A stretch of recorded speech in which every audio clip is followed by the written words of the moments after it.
जय गुरु जी, शुक्राना गुरु जी, अनंतम अनंतम शुक्राना गुरु जी महाराज। आज हम 26वां अध्याय पढ़ने जा रहे हैं। वैश्यनाथ अवतार वर्णन। ओम नमः शिवाय, शिव जी सदा सहाय।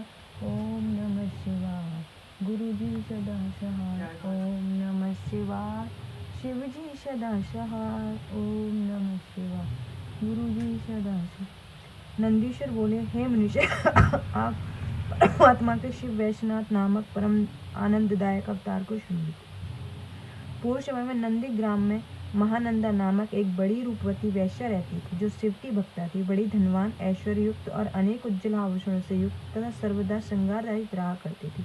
यह गान विद्या में ऐसी निपुण थी कि उसे देखकर राजा रानियां हर्षित हुआ करती थी। वह सर्वदा शिव जी का नाम जपने में लगी रहती। पार्वती सहित शंकर जी की पूजा करती थी। सर्वदा रुद्राक्ष तथा विभूति धारण किया करती थी। वह सर्वदा शिव जी का पूजा कर उनका सुंदर यशोगान कर भक्ति पूर्वक उनके आगे गाया करती थी। एक बंदर और एक मुर्गी की रुद्राक्षों को भूषित कर हाथ की तालियों तथा गीतों से शिव जी के आगे नाचती। शिव जी की भक्ति में रत सखियों सहित प्रेम पूर्वक हंसती रहती। शिखा में रुद्राक्ष बांधे मुर्गा भी बंदर के साथ चतुर नाच करता था, दर्शकों को मन प्रसन्न किया करता था। इस प्रकार शिव जी की भक्ति में रत महानंदा ने कितना ही समय व्यतीत किया। एक दिन शंकर जी वैश्य का रूप धारण कर उसके भाग की परीक्षा लेने आए। उनके हाथ में रतन जड़ित एक बड़ा सुंदर कंकड़ था। उसे देख महानंदा मुग्ध हो गई। वैश्य रूप शिव जी उसके मन के लालच को समझ गए। उन्होंने कहा, यदि तुम्हारे मन इस कंकड़ के लिए लुब्ध हो रहा है तो तुम्हें इसको प्रसन्नता से धारण करो, परंतु ये कहो कि इसका मूल्य क्या होगा, क्या दोगी।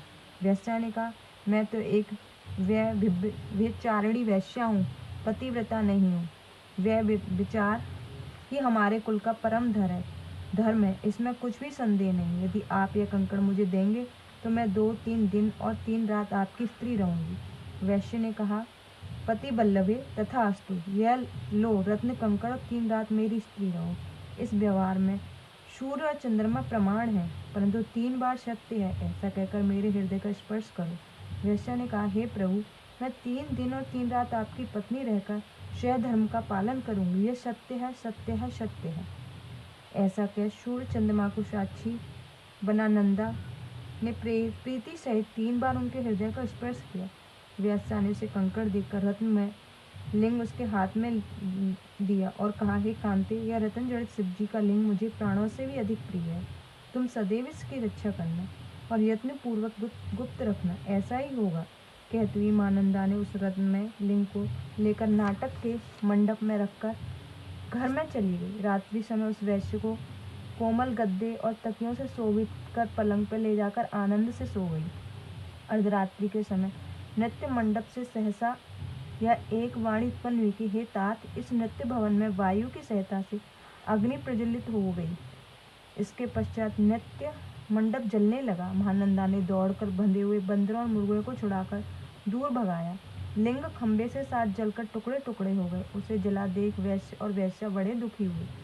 वैश्यनाथ तो अपने उस आत्म तुल्य लिंग को जला देख मरने का उद्गत हुए। उन्होंने कहा, मेरे प्राणों से भी प्रिय शिवलिंग जल गया, अब मैं रहकर क्या करूँगा। हे भद्रे, तुम अपनी भक्तियों से मेरी चिता बना दो, मैं अग्नि में प्रवेश कर जाऊँ। यदि ब्रह्मा विष्णु और महेश भी आकर मना करें तो मैं नहीं मान सकता।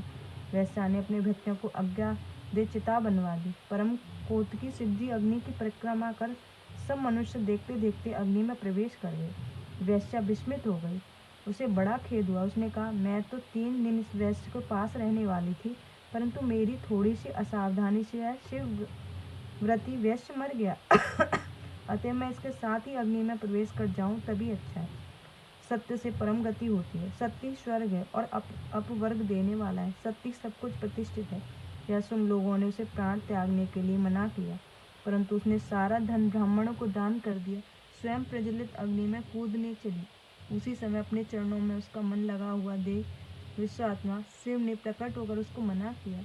उस समय त्रिलोचन शिव जी चंद्रकलाभूषण धारी करोड़ों सूर्य चंद्रमा के समान प्रकाश युक्त हुए महानंदा के समक्ष अपने दिव्य रूप में प्रकट हुए। उन कांतिमान शंकर को देख नंदा स्तंभ खड़ी रह गई। अत्यंत भयभीत, विलंबना, कंपित तथा मूर्ख सी नंदा के नेत्रों में अविरल अश्रु प्रवाह बहने लगे। उसे धैर्य दे, उस पर हाथ रख। शिव जी ने कहा, मैं तेरी सत्यता और धर्म, धैर्य, निश्चल भक्ति से प्रसन्न हूँ।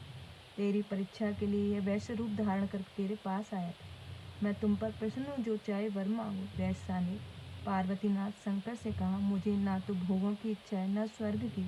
मैं तो केवल आपके चरण कमलों का स्पर्श चाहती हूँ। मेरे जितने भृत्य आदि हैं, उन्हें भी आपका दर्शन होना चाहिए।